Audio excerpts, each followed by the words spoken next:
Hey guys welcome back to Chugli aunty. So मैं आपको पहले ही बता देती हूँ कि ये वीडियो बहुत ही ज़्यादा लंबा होने वाला है क्योंकि मैं इसमें 2-3 टॉपिक्स कवर करने वाली हूँ। तो सबसे पहले बात करते हैं प्रतिभा के बारे में। बीवी नंबर 1। बीवी number 1 is finally going back to Ghata. So guys प्रतिभा ने फाइनली डिसीज़न ले लिया है घाटा जाने का। बट अब हम बात करेंगे कि घाटा जाने के बाद हुआ क्या है? और क्या ये डिसीज़न बहुत ही ज़्यादा इम्पल्सिव था? क्या उन्होंने इमोशनल होकर के डिसीजन लिया है या सोच समझ के डिसीजन लिया है, हम नहीं जानते, उनको ही पता होगा। सो 2-3 दिन से रेडिट पर एक बहुत ही ज़्यादा मैसेज वायरल हो रहा है जिस मैसेज में बताया जा रहा है कि अज्जू और कीर्ति जो है वो मनाली में एक ट्रिप कर रहे हैं और उस ट्रिप के अंदर वो दोनों सेम रूम में स्टे कर रहे हैं। इसकी हम कोई भी पुष्टि नहीं करते हैं, मतलब ऐसा रेडिट पर ये पोस्ट वायरल हो रहा है। तो ऐसे स्पेक्यूलेशंस लगाए जा रहे हैं कि वो दोनों साथ में मनाली ट्रिप पर घूम रहे हैं और एंजॉय कर रहे हैं। तो इसके बाद तो हमको पीएस का ये व्लॉग देखने को मिलता है, let's go back before things get worse. So ये इस व्लॉग के अंदर पीएस ने फिर से घाटा जाने का डिसीजन ले लिया है। It's time to go back and let's go home now. ठीक है। तो ये कीर्ति और अज्जू वाले सारे कियोस्क के बाद, मनाली वाले ट्रिप के बाद पीएस जो है वो घाटा जा रही है। और जब पीएस ने घाटा जाने का डिसीजन ले लिया था तो उसके बाद जो है कीर्ति, बहुत ज़्यादा लोगों ने गालियाँ दी है कीर्ति और अज्जू को, बहुत ज़्यादा अब्यूज़ करा है, उनकी सारी पोस्ट पर जा कर के स्पैम कर दिया है। तो कीर्ति ने स्नैप पर बहुत सारी स्टोरीज़ भी लगाई थी जिसमें लोग कह रहे थे कि कीर्ति जो है वो प्रतिभा को पोक कर रही है।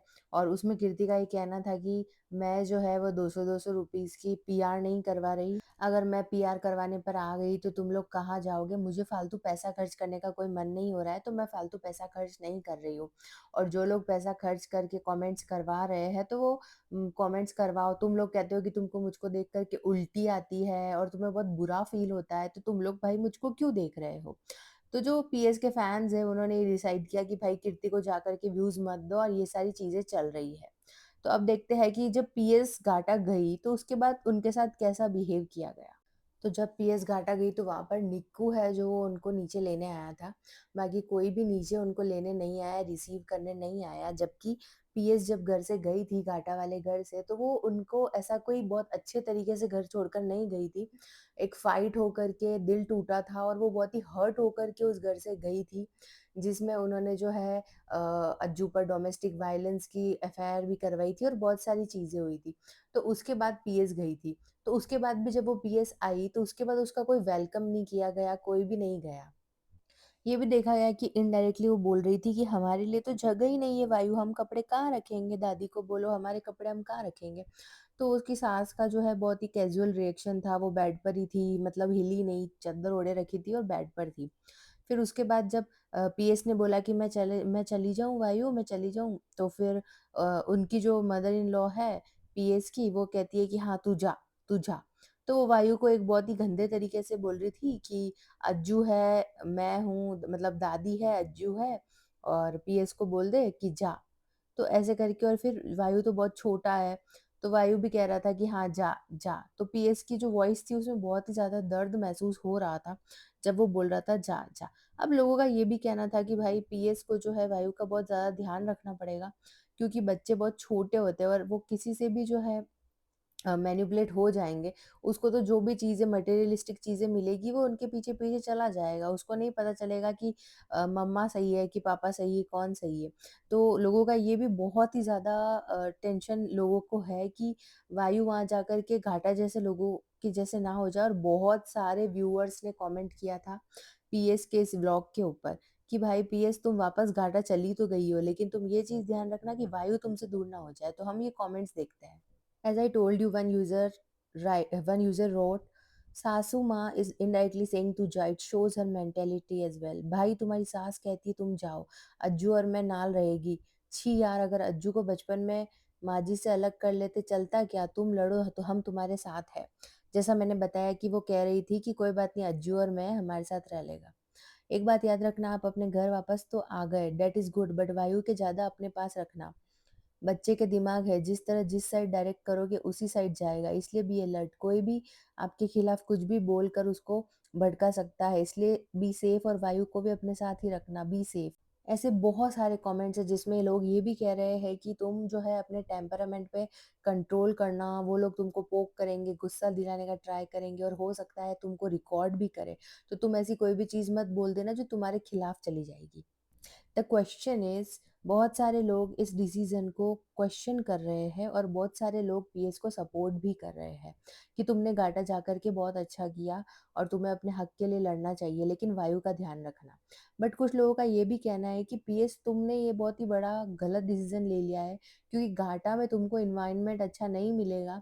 वहाँ पर कोई भी वेलकमिंग नहीं था। घाटा में कोई भी ऐसा नहीं फ़ील करवा रहा था कि वो बहुत ज़्यादा खुश है पीएस के आने के बाद। और पीएस का बार-बार ये कहना कि मेरे लिए वहाँ पर जगह नहीं है, जो वार्डरोब है, जो कबर्ड है उसमें मेरे लिए स्पेस नहीं है, तो कारपेंटर को बुला कर के इसने स्पेस बनवाने का भी बहुत ट्राई किया। But see this is going to be very difficult for her. PS के लिए बहुत ही ज़्यादा डिफ़िकल्ट होने वाला है कि उस घर में एक तो पहले उसको कोई भी वेलकम नहीं कर रहा है। दूसरी चीज़ ये है कि अज्जू जो है वो वैसे ही अभी कीर्ति के साथ ट्रिप पर है और अज्जू जो है वो वैसे ही पीएस के साथ रहना नहीं चाहता, तो वो भी बहुत ज़्यादा पीएस को टॉर्चर करेगा। हम लोग सिर्फ़ यहाँ बैठकर कमेंट कर सकते हैं, बट एक्चुअल में पीएस के साथ जो हो रहा है, जिस मेंटल ट्रॉमा से वो गुज़र रही है ना, उसको कोई फ़ील नहीं कर सकता। लोग घर पे बैठ कर के बहुत सारी राय देते हैं कि तुम ये कर लो, वो कर लो, बट एक्चुअल में पीएस की सेफ्टी के बारे में कोई भी नहीं सोच रहा है। मुझको ऐसा लगता है कि वहाँ पर वो सेफ नहीं है। अगर वहाँ पर उसके साथ कुछ भी हो जाता है, तो उसका ज़िम्मेदार कौन होगा? क्योंकि लोगों ने तो बहुत एप्रिशिएट कर दिया कि हाँ, तुम वहाँ पर गई, बहुत अच्छा किया। लेकिन उसके बाद अगर वहाँ पर कुछ भी होता है, तो उसका डिसीज़न जो है, भारी ना पड़ जाए। और बात ये भी है कि पीएस ने ये सब वायु के लिए किया है, लेकिन वायु अभी छोटा है। वायु को कोई भी मैनिपुलेट कर सकता है। जैसे उसकी दादी बोल रही थी कि हम है ना, मम्मा को बोल दे जा, जा। तो ये सब चीज़ें होंगी और पीएस जिस मेंटल ट्रॉमा से गुज़रेगी उसके बारे में कोई भी नहीं सोच सकता है। वो ऑलरेडी बहुत सफ़र कर चुकी है और वहाँ जा कर के चीज़ों को और ज़्यादा कॉम्प्लिकेट करके सफ़र करना बहुत ज़्यादा मुश्किल होने वाला है। अब हम बात करते हैं कि ये सब चीज़ें होने के बाद जब लोगों ने उनको बोलना, कॉल आउट करना स्टार्ट कर दिया पीएस को कि इन सब चीज़ों से कि तुम लोग जो नेगेटिव कमेंट्स कर रहे हो दूसरों की वीडियो पे जा करके, मतलब वो दोनों जो कपल है, जो चीटर कपल है, मतलब उनके वीडियो पे जा कर के जो भी कमेंट कर रहे हो, उसकी वज़ह से मेरे को फ्यूचर में प्रॉब्लम होने वाली है और प्लीज़ आप जा कर के किसी भी वीडियो पर कमेंट ना करो। तो इससे बहुत ही ज़्यादा जो इनके सपोर्टर्स थे वो ऑफेंड हो गए कि भाई हम तो जो है तुम्हारे लिए ही कर रहे हैं, लेकिन अब क्योंकि ये देखो पीएस का भी समझना पड़ेगा। हो सकता है कि आप जो है उन लोगों को कमेंट्स करते हो, लेकिन उसकी वजह से अज्जू पीएस पे गुस्सा करता हो या फिर घर वालों को बोलता हो कि यार ये पीएस मेरे खिलाफ लोगों को भिड़ा रही है और फिर इनकी सास की वजह से इनको कोल्ड मतलब बिहेवियर देखने को मिलता हो, क्योंकि देखो जब व्लॉगिंग करती है ये, तो तब तो सास जो है वो स्माइल चेहरा रखती है, स्माइलिंग करती है, लेकिन हमें क्या पता कि व्लॉगिंग के पीछे क्या बिहेवियर हो रहा है। सो इसीलिए हम लोगों को जो है पीएस से बहुत ज़्यादा कुछ एक्सपेक्ट नहीं करना चाहिए, क्योंकि वो खुद भी बहुत सारे अभी इमोशनल ब्रेकडाउन से, बहुत सारे इमोशन से गुज़र रही है। आई डोंट थिंक उनको खुद को भी पता है कि वो क्या कर रही है। सो लोगों ने कुछ ऐसे कमेंट्स किए थे, "either you are making fool of us from start और you acting so dumb. I don't know something is wrong with you. Are you really educated MBA topper girl? What definition you are giving of marriage and what's wrong with you? See people are frustrated now." वो कह रहे हैं कि भाई तुम जो है marriage की कौन-सी डेफिनिशन दे रही हो कि तुम इतना सैक्रिफाइस क्यों करना चाहती हो? Don't take impulsive decisions. I don't think घाटा में अच्छा माहौल है for Vayu. See this message has been sent by everyone कि आप जो है घाटा में वायु के लिए जो है माहौल अच्छा नहीं होने वाला है। But still she is trying and salute है पीएस को, सैल्यूट है कि वो कितनी मज़बूती से खड़ी है और कितनी मज़बूती से चीज़ों को कर रही है, क्योंकि कोई भी दूसरी औरत होती तो वो ये सब नहीं कर पाती। बहुत मुश्किल होता है कि आपका हस्बैंड किसी और के साथ ट्रिप मार रहा है और आप बैठ कर के यहाँ पर सब कुछ सही करने का ट्राई कर रहे हो और उसके बाद भी लोग आपको क्वेश्चन कर रहे हैं, तो आई थिंक पीएस का भी मेंटल स्टेट बहुत ही ज़्यादा हिला हुआ होगा और उसको खुद समझ नहीं आ रहा होगा कि वो क्या करे और क्या नहीं करे। जैसा हम अभी व्लॉग्स में देख पा रहे हैं, उसकी शक्ल से लग रहा है कि वो परेशान है। Till now, I just got to know one thing about you, that you are very impulsive. You just take decisions impulsively. Work on your emotions. कि जितने भी impulsive वाले decisions के जितने भी comments है वो अभी उनके recent vlog के आए हैं, जिस vlog में उन्होंने बोला है कि कुछ चीज़ों के लिए हमें कभी-कभी sacrifice करना पड़ता है। उसके बाद लोग बहुत ज़्यादा नाराज़गी जता रहे हैं कि तुम इतना sacrifice क्यों कर रही हो उस एक इंसान के लिए जो अपनी लाइफ में मस्त है और तुम्हारे और बच्चे की उसको कुछ नहीं पड़ी है। PS, I have never expected this from your end. You are setting a wrong example. By the way, all the best for your future and trust me, you are spoiling your life for others. Don't be a coward. See, this is the thing. People are saying and I was saying since so long, मैंने अपने पहले के videos में भी बोला है कि PS को जो है अपनी लाइफ में मूव ऑन करके एक अच्छी ज़िंदगी जीनी चाहिए। आई नो वो एक लास्ट ट्राई देना चाहती है, बट किस इंसान के लिए लास्ट ट्राई देना है? वो इंसान जो अपनी लाइफ में मस्त है, जिसको बच्चे की नहीं पड़ी है, बीवी की नहीं पड़ी है, इतना ज़्यादा ट्रोल किया जा रहा है ना उसको कमेंट सेक्शन में जा कर के लोग उसको इतना ज़्यादा गंदा-गंदा लिख रहे हैं, उसके बाद भी like they have no shame, they are enjoying. और वो बंदी तो स्नैपचैट पर स्टोरीज़ पोस्ट करके एकदम कूल बनने का ट्राई कर रही है और इधर ये ऐसा फेस बना करके दुनिया को दिखा रही है कि यार मैं फिर भी ट्राई करना चाहती हूँ। लेकिन वही चीज़ है कि इसको गलत लिया जा रहा है, वो ट्राई करने को लोग गलत ले। आई होप पीएस की लाइफ में सब अच्छा हो जाए। उन्होंने जो ये लास्ट ट्राई देने का डिसीज़न लिया है, वो डिसीज़न बैकफायर ना करे और सब कुछ सही हो जाए। बट यही है कि जो इंसान एक बार चीट कर सकता है, वो दोबारा भी चीट कर सकता है। हाँ, ऐसे इंसान को सबक ज़रूर सिखाना चाहिए, तो वो घाटा जाके सबक सिखाएगी। But I am just concerned about her safety, because उस घर में कुछ भी पॉज़िटिव नहीं है, एक बहुत ही नेगेटिव वाइब आ रही है। जब से वो घाटा वाले घर में गई है, तो उस व्लॉग में भी पीएस का फेस जो है वो बहुत ही ज़्यादा डल है और वो अपने फ्लैट पे रहती है तो बहुत अच्छे से एन्जॉय करती, सब कुछ करती है। कभी-कभी प्रेशर में आकर के इंसान बहुत गलत डिसीज़न भी ले लेता है।